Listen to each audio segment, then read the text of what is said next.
competitor and see how much revenue they're generating on their online store. Let's go!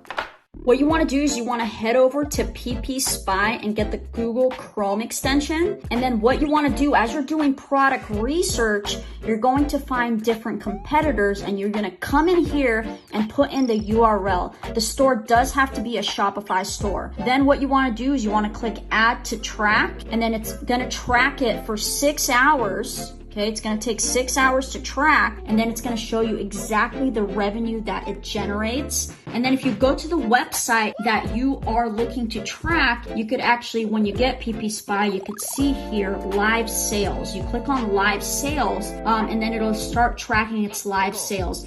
It hasn't started tracking, I just put this in. So you have to keep this open. This is somewhat accurate. It's better accuracy when you do the actual 6 hour tracking. This has a 20% like error. So make sure you do the 6 hour tracking to see how much generated revenue your competitor is currently making. This is super, super powerful, guys, when looking for products to sell and being able to see how much a competitor is making so you can see what your potential is when you start selling the products. Now stop wasting time. Go make that money online.